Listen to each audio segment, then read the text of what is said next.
driving by, saw the truck on fire. Local fire put it out. A lot of people have asked me what I think of Troy Parker, Jr.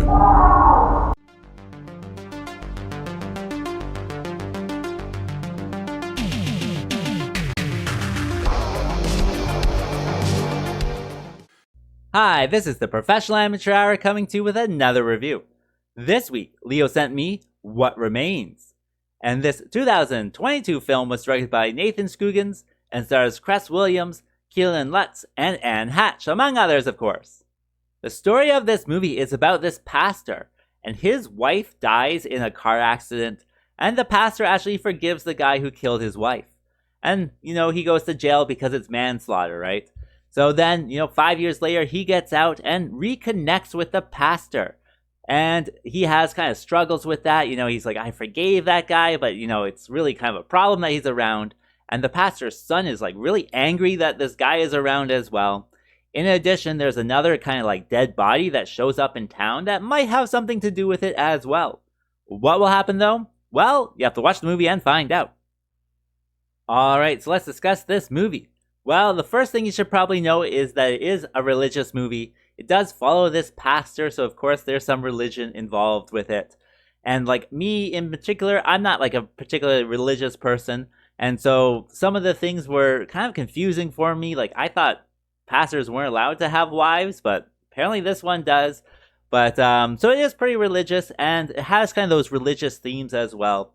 With this pastor, he does offer forgiveness to the guy who killed his wife. And they kind of have that theme of, how hard it is to forgive. And, God or Jesus told you to forgive, and how hard it is to live, that Jesus style of life. And how it affects your whole life if you have to forgive people. And all of that, kind of religious themes are in there, along with the guy who killed his wife. He's in there. He's, trying to save his soul, but he's not really into it. He's like, I can't believe I would get forgiveness. Like, that doesn't make sense to me. And so all of these kind of like religious themes are definitely heavy-handed, especially in the first half. And they're all in there. It's interesting to see it. It's definitely, I can see what they're going for, the passion that they're putting into it. And so if, you like those religious aspects, then this movie is going to be good for you. Also, I would say the acting is decent. The preacher does a good job. The murderer guy does a good job to really just bring it into the story. The detective lady does a good job.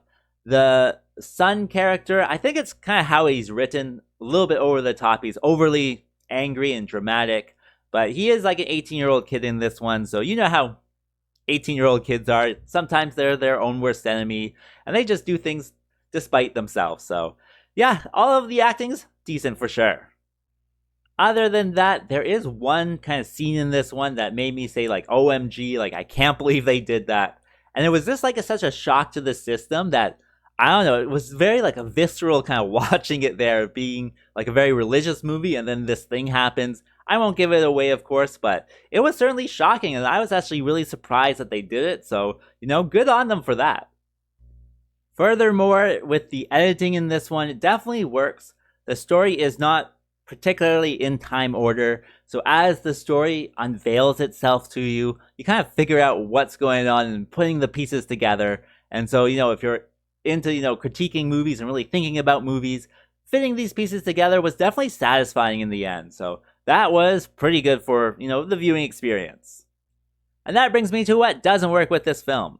Well, it is listed as a thriller, and besides like one thrill, there's really no thrills in this whole thing. So it definitely leans into the drama aspect of it, and that can be interesting if you're into their journey in religion and to see them develop as religious people and whatnot. So if you are looking for thrills, probably going to stay away. So just take that into consideration, I guess. Other than that, with this one, there's no moral of the story. There's no real message I can decipher, or if you can decipher it, it can be taken in totally different ways as well. As like a non-religious person, like I asked myself, like, what would Jesus do in the end? And it's not what happened, so I don't know what they're going for, but you know what it is. So it is exactly what it is. So who do I recommend this movie for? Well, of course, if you like that kind of religious themes and that type of stuff, I would say totally check this one out. Again, it's very interesting with kind of how the plot gets lost or the themes get lost in the end. And so I wouldn't write off just as a religious movie. It has that kind of confusing message that, I don't know, is kind of interesting. So check it out if you want. As for a rating, well, I'll give it the average score of 5. And with that being said, I think that's all I wanted to say. So like and subscribe, and I'll see you next time.